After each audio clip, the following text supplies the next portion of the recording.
Finally, wrapping up with the use of funds agenda item.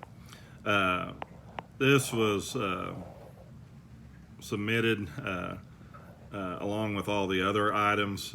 Basically, what we did was we took each of the items from the plan and specifically identified how the money was going to be used uh, to support that plan.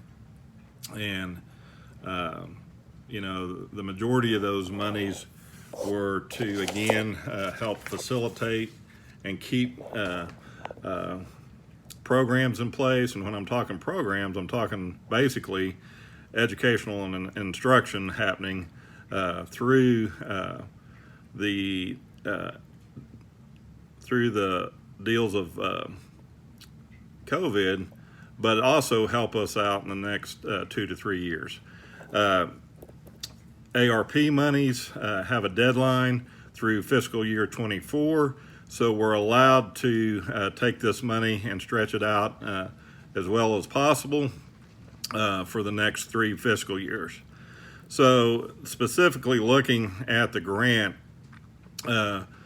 we created and I shared with you a list of teachers that were going to be identified for this grant. And I know, Dustin, that you're going, why did Mr. Ellis pick these particular teachers? What's his madness? Well, here it is.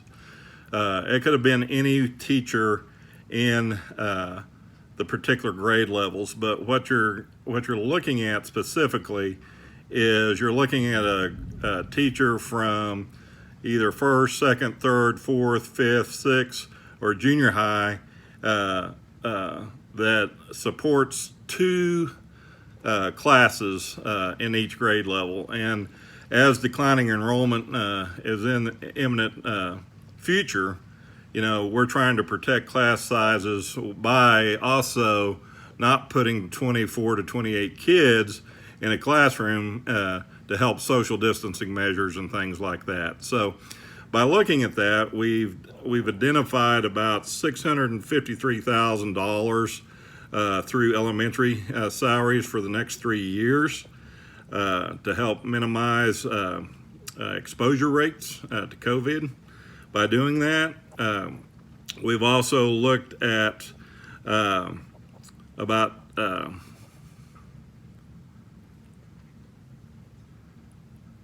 $134,000 in the middle school, junior high positions as well. And that's just for 1 year. The thought process is to maintain as much integrity in double classrooms down at the elementary as possible to help those exposure rates, especially since as they get in junior high and high school, those classes are getting smaller, and so overall the classroom sizes will start seeing less students per classroom in the following years. Along with that, you also have to include benefits, which for each particular area, elementary position, that's another $112,000.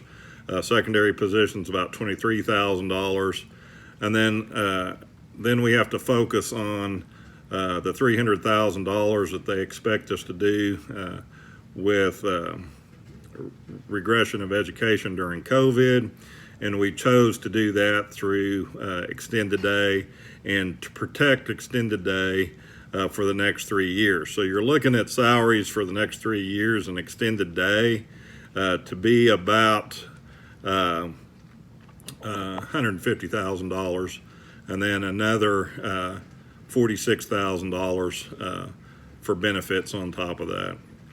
Of course, when you do these kind of things, you have to have items to help support those programs, and items like instructional materials, licenses, subscriptions, all those type of things. So you're looking, by the time you break those down, you're looking anywhere from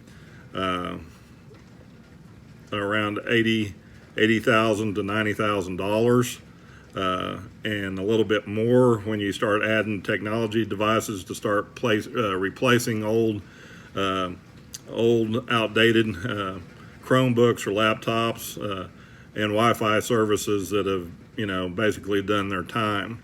And the main thing is we want to keep a hands-free environment and stop from sharing devices. As well, to help with not so many students on the bus, because we seem to be maximized with student counts on the bus. We had purchased a lease bus that we had in our possession, and a Suburban to help create 2 new bus routes this year to eliminate the number of students on a bus at any one time. Of course, the big item that we need to think about, and really the major issue that we've had for the last 2 years, is the purchase and replace inadequate HVAC units. We've currently purchased about $54,000 of equipment that we're still waiting on for whatever reason, whether they still be in the ports out on the West Coast or wherever. They haven't come in yet, but we've also put in a budget to double that to help identify and strategically point out the other units as they come offline, or whatever issues we have in the next 2 years, where we can purchase more HVAC units. Finally, the other monies, which is minimal, is to help replace parts, placement parts of doors and windows that are can make those particular items more hands-free, because they're not operable at this point.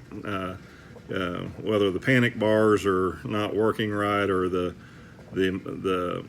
mechanism at the top is not working right, which creates people to push the doors harder or stay on the doors longer or whatnot.